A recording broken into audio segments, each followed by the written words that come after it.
tell me what it is like presenting your songs in such a different way.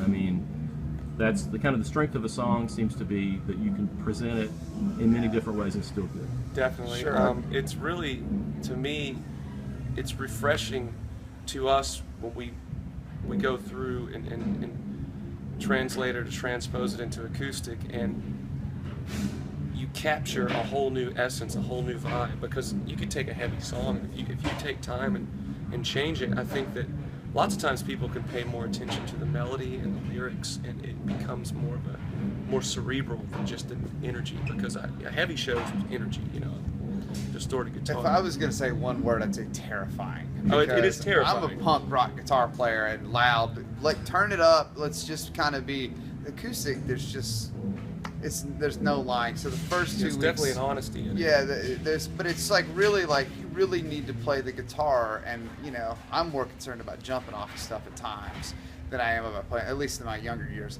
So the acoustic, I mean, it was the first 2 weeks I thought I was going to have a panic attack every time being up there, but then you kind of learn to do it, because I always sent Brian, our old drummer, who's an amazing guitar player, like, you go do the acoustic stuff. So he was trained, and I kind of he left, and I'm like, well, I guess I got to do it now.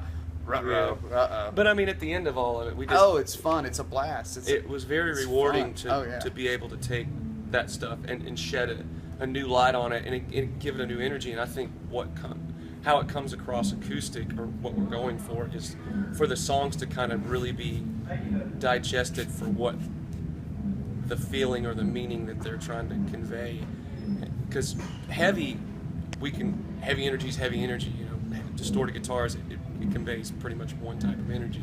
But to sit and break something down, you really get to analyze the song more. So.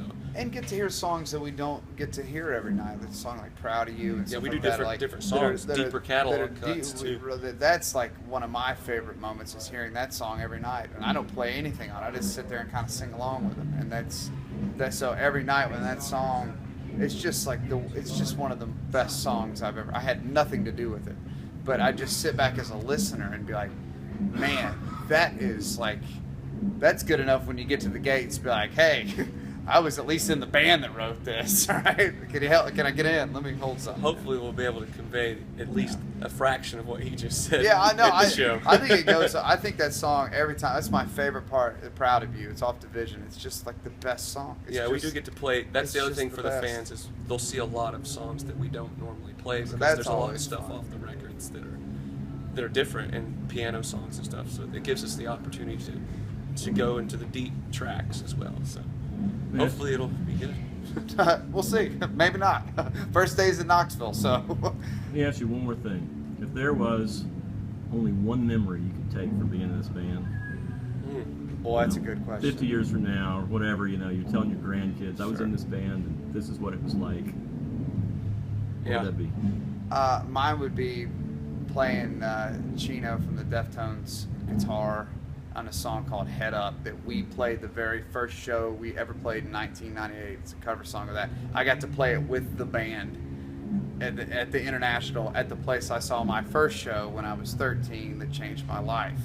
So to me, that moment of getting up there and literally exploding on stage, where I walked, even Steph, the guitar player for Deftones, was like, "I've never seen you move like that, man." I was like, "Yeah, I'm up there with my heroes. What do you think? I'm gonna freak out, man." I couldn't hear my guitar, nothing. But it was absolutely, when I think of the highlight for me, like I had their tape, right? I had their first tape. I'd listened to them since I was 16 years old, and now I'm buddies with them and playing the lead singer's guitar. This is crazy. So that's my favorite. Mine is playing at the Whisky A Go Go in 2006. It was a sold out concert after Wasteland had gone big, and the Autumn Effect record was doing really well. It was kind of the peak of that album cycle, and it was the only time my cousin Brad, which actually the song's based off him a lot, cousin Brad Renfro, it's the only time he ever got to see us play live, was that show. And there's a song that he always played for me many years ago. It's an old John Prine song called Sandstone, and I just a cappella before the song started sang a verse to it, and so I tear up. So it's like That's great. that moment is, it'll never. It's like burned into like a photograph. So. Sure.